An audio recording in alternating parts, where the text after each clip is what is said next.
जय हिंद मित्रों।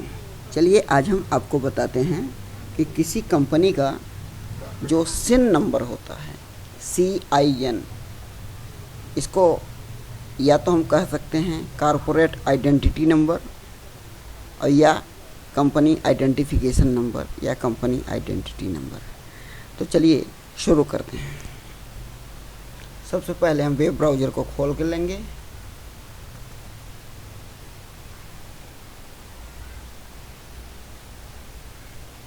अब इसके बाद यहाँ मिनिस्ट्री ऑफ कॉरपोरेट अफेयर्स की वेबसाइट mce.gov.in टाइप करेंगे एड्रेस बार में।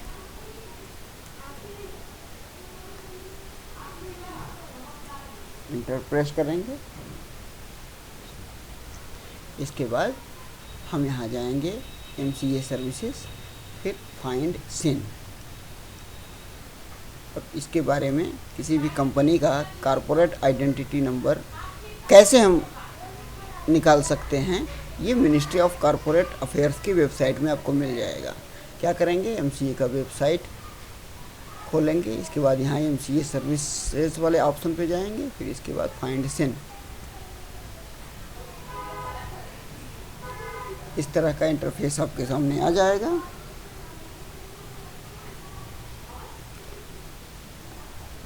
कंपनी का अगर करना है, पता करना है सिन, तो कंपनी, और LLP का करना है तो LLP, दोनों में से कोई भी एक ऑप्शन प्रेस करेंगे।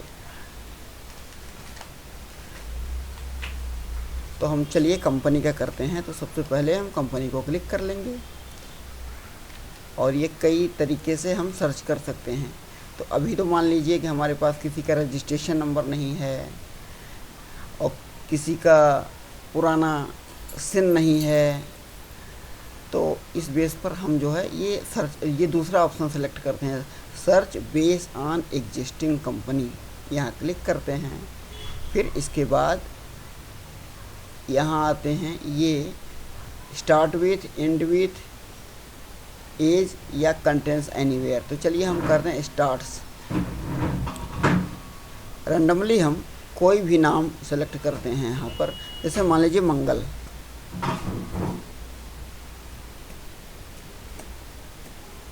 मंगल टाइप करते हैं। फिर इसके बाद यहाँ कैप्चा डालते हैं।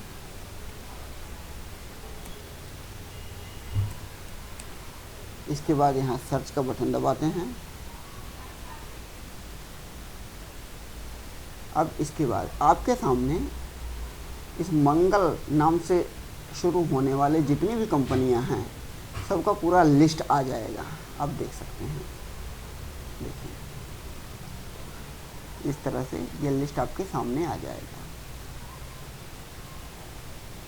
अब आप यहाँ देख सकते हैं, देखिए ये सारा लिस्ट आ गया। तो ये कंपनी का नाम, ये सीरियल नंबर हो गया, ये नाम हो गया, ये उसका सिन नंबर हो गया, और ये कंपनी का स्टेटस हो गया कि एक्टिव है या स्ट्राइक ऑफ है। तो हम क्या करते हैं, अब ये जानते हैं कि कंपनी का सिन नंबर, ये सब जो होता है, कुछ लोग कहते हैं कि ये कंपनी का रजिस्ट्रेशन नंबर होता है। जी हाँ, इसमें रजिस्ट्रेशन नंबर एक हिस्सा इसमें इंक्लूड होता है। ये पूरा जो है रजिस्ट्रेशन नंबर नहीं होता। अब आप ध्यान से देखिए, मैं आपको समझाता हूँ एक एक करके। जैसे ये कंपनी है, अब ये आइडेंटिफिकेशन नंबर, इसका आइडेंटिटी नंबर है। इसमें पहला जो कैरेक्टर होता है U, और कहीं कहीं देखिए 2 कैरेक्टर हो सकते हैं, या तो U या तो L। आपको L वाला भी दिखा रहे हैं, शायद हो इसमें।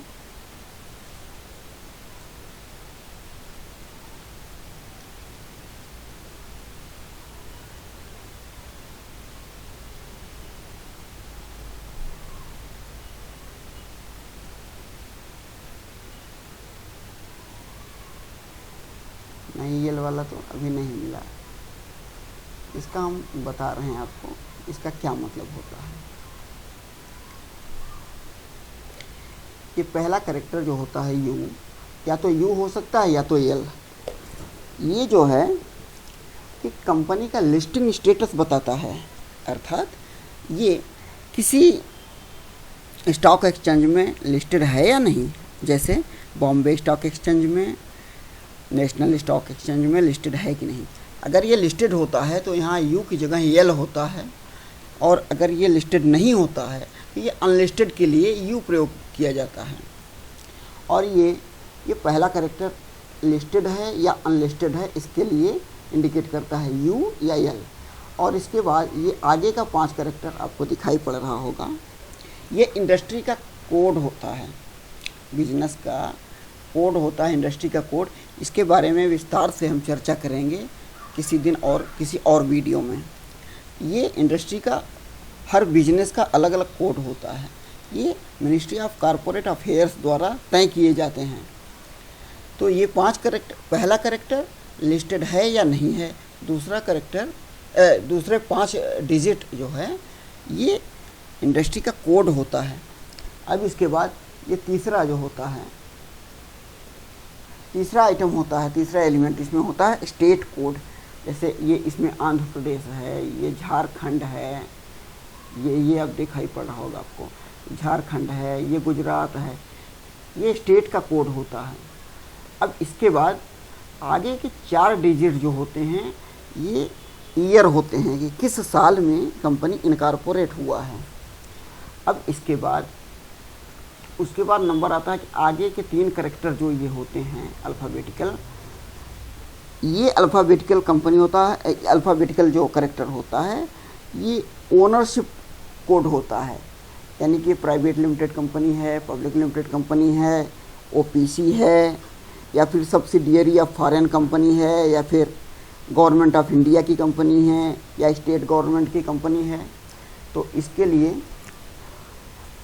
अगर ये पीएलसी लिखा रहता है तो इसका मतलब होता है पब्लिक लिमिटेड कंपनी, और कहीं कहीं पीटीसी लिखा होता है, पीटीसी का मतलब होता है कि प्राइवेट लिमिटेड कंपनी। ये देखिए पीटीसी, कहीं कहीं ओपीसी लिखा होता है, इसका मतलब 1 पर्सन कंपनी। मतलब ये कंपनी का ये ओनरशिप का स्टेटस बताता है, ओनरशिप कोड बताता है। कहीं कहीं जीओआई लिखा रहता है गवर्नमेंट ऑफ इंडिया का, कहीं कहीं एफएलसी लिखा रहता है फाइनेंशियल लीज कंपनी, कहीं कहीं एफटीसी लिखा रहता है सब्सिडियरी ऑफ फॉरेन कंपनी, कहीं कहीं यूएलएल लिखा रहता है, इसका मतलब होता है public limited company with unlimited liability. और कहीं कहीं यूएलटी लिखा रहता है, इसका मतलब होता है private limited company with unlimited liability. तो इस तरह से अलग अलग ये जो है ओनरशिप का कोड होता है। और अंत में जो ये 6 कैरेक्टर होते हैं ये होता है कंपनी का रजिस्ट्रेशन नंबर। तो ये रजिस्ट्रेशन नंबर इसी में इंक्लूड होता है। किसी भी कंपनी का रजिस्ट्रेशन नंबर जानना हो तो आखिरी 6 अंक जो होता है ये रजिस्ट्रेशन नंबर होता है। तो उम्मीद करता हूँ कि आपके समझ में ये आ गया होगा। फिर मिलते हैं अगले वीडियो में, तब तक के लिए जय हिंद, वंदे मातरम।